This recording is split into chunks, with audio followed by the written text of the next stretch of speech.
दतिया के अलावा बिहार की बांकीपुर सीट पर भी 30 जुलाई को उपचुनाव होगा। बीजेपी अध्यक्ष नितिन नवीन के इस्तीफे से खाली हुई इस सीट पर आज प्रशांत किशोर ने नॉमिनेशन फाइल किया।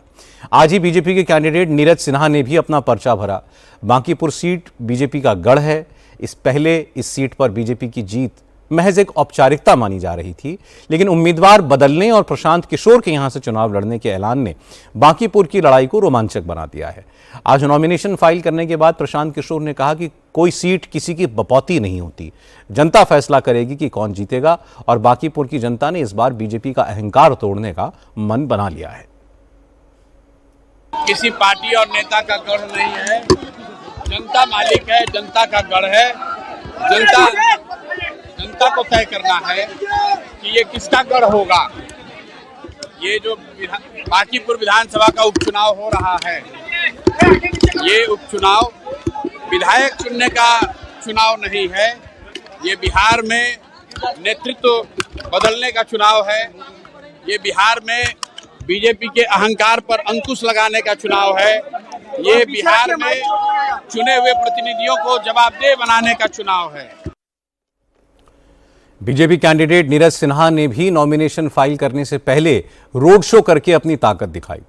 नीरज सिन्हा ने नॉमिनेशन प्रोसेस के लिए मुख्यमंत्री सम्राट Chaudhary, deputy CM Vijay Sinha, BJP प्रदेश अध्यक्ष संजय सरावगी, रविशंकर प्रसाद समेत सहयोगी दलों के नेता भी पहुंचे। पर्चा भरने के बाद नीरज सिन्हा ने कहा कि पार्टी ने एक छोटे से कार्यकर्ता पर जो भरोसा जताया है, वो उस पर खरा उतरने की पूरी कोशिश करेंगे। चुनावी मैदान में हम लोग का प्यार मिला या अभिभावक का आशीर्वाद मिल चुका है और हमारे नीतीश कुमार हमारे गार्जियन हैं और इन लोग सभी लोगों ने आशीर्वाद दे चुका है। आज बांकीपुर सीट के लिए नॉमिनेशन भरने का आखिरी दिन था और असली पॉलिटिकल ड्रामा तब हुआ जब तेज प्रताप यादव की पार्टी जनशक्ति जनता दल की उम्मीदवार वीणा मानवी नॉमिनेशन फाइल करने के लिए आई। जैसे ही वो अपना नामांकन करने के बाद बाहर निकली तो पुलिस ने धोखाधड़ी के एक पुराने मामले में उन्हें गिरफ्तार कर लिया। पुलिस का कहना था कि वीणा मानवी के खिलाफ गैर जमानती वारंट जारी था। उनकी गिरफ्तारी के वक्त जनशक्ति जनता दल के कार्यकर्ताओं ने थोड़ा हंगामा किया, लेकिन पुलिस वीणा मानवी को अरेस्ट करके ले गई। वीणा मानवी का कहना है कि उनकी पॉपुलैरिटी से बीजेपी डर गई है, इसलिए उन्हें बिना वजह बताए गिरफ्तार किया जा रहा है। प्रशासन ने मुझे अरेस्ट कर लिया है। अरेस्ट करके ये बीजेपी की यही गंदी राजनीतिक होती है। पुराने केस में मुझे आज तक मैंने कोई क्राइम नहीं किया, कोई अपराध नहीं किया, इसके बाद भी मेरी अरेस्टिंग हो गई है। इतना डर गया बीजेपी। अरे तुम्हारे इतने छिछोरी राजनीतिक, अरे कभी तो तुम लोग अच्छा सोच लो। शर्म नहीं आती बीजेपी वाले महिलाओं को? जरा भी शर्म नहीं आ रही कि एक महिला अगर संघर्ष करके आगे बढ़ रही है तो उसकी अरेस्टिंग करा दी तुमने। हाय रे, कितना डर था हमसे। देखिए, आपकी वैश्य की बेटी जो आगे निकल रही थी मैदान में, उसको अरेस्टिंग कर दिया गया है नॉमिनेशन के बाद। किसी तरह मेरे नॉमिनेशन को रद्द कराने के लिए, अरे तुम डर गए, तुम मेरी अरेस्टिंग करा लिए। इसी में मेरी जीत है भाई, इसी में मेरी जीती है। हालांकि पुलिस ने वीणा मानवी को कोर्ट में पेश किया और कोर्ट से उन्हें जमानत मिल गई।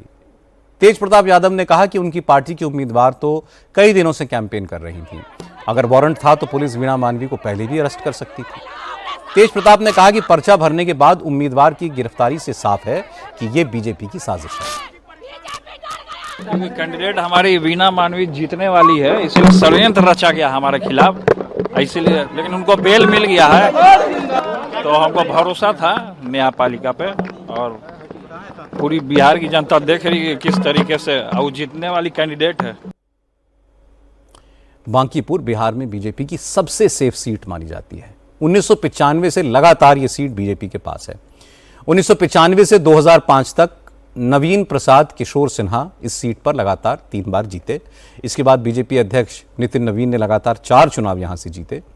नितिन नवीन के इस्तीफे से ही सीट खाली हुई है और ये सही है कि इस बार बीजेपी को उम्मीदवार बदलना पड़ा। अब नीरज सिन्हा उम्मीदवार हैं। जब उन्हें टिकट देने का ऐलान हुआ, उस वक्त पर बूथ पर पर्चियां बांट रहे थे वो, और उनके सामने प्रशांत किशोर जैसे एक घुटे हुए राजनीतिक रणनीतिकार हैं। इसलिए लगता है कि इस बार मुकाबला थोड़ा इंटरेस्टिंग तो होगा।